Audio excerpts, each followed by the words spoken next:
ఏదైనా పనిలో గొడవనా లేక ఏదైనా కోరితే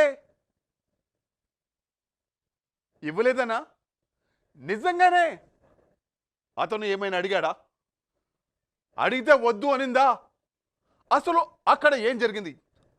అప్పటిదాకా బాగానే ఉన్న ఆవిడ 5 నిమిషాల్లో శవంగా ఎలా మారింది? కోపంలో అలా నెట్టేస్తే నిజంగానే ప్రాణం మీదకి వచ్చిందా? కొడితే గోడకు తగిలి తల పగిలిపోయిందా? చుట్టుపక్కల వాళ్ళు చూడకపోతే పరిస్థితి ఏంటి?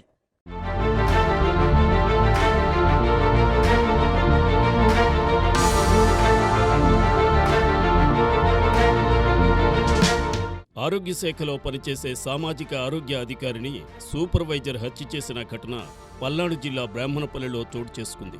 పోలీసుల వివరాల ప్రకారం ఏలూరు జిల్లా మండపల్లి మండలం లోకమూడి గ్రామానికి చెందిన వాసిపల్లి సీతారత్నం మాచివరం ప్రాథమిక ఆరోగ్య కేంద్రంలో కమ్యూనిటీ హెల్త్ ఆఫీసర్గా పనిచేస్తున్నారు. 6 నెలల కిందట కృష్ణా జిల్లా నుంచి బదిలీపై వచ్చిన ఆమె ఒంటరిగా బ్రాహ్మణపల్లిలో నివాసం ఉంటోంది.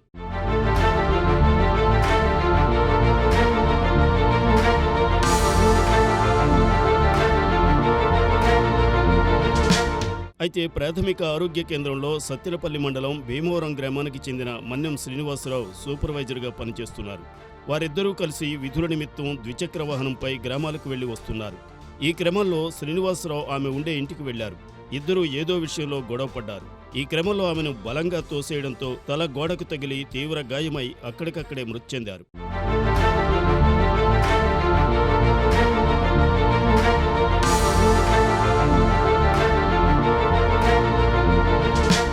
గొడవ జరిగే సమయంలో ఆమె పెద్దగా కేకలు వేయడంతో పరిసర ప్రాంత వాసులు వచ్చి చూసేలోపే ఆమె మృతి చెంది ఉంది. శ్రీనివాసరావు అక్కడే ఉన్నారు. స్థానికులు ఇంటి తలుపులు వేసి పోలీసులకు సమాచారం అందించారు. సిఐ వెంకట్రావు, ఎస్ఐ మోహన్ ఘటనా స్థలానికి వెళ్లి మృతదేహాన్ని పరిశీలించి కేసు నమోదు చేసి దర్యాప్తు చేపట్టారు. నిందితుడిని పోలీసులు అదుపులోకి తీసుకుని విచారణ చేపట్టారు.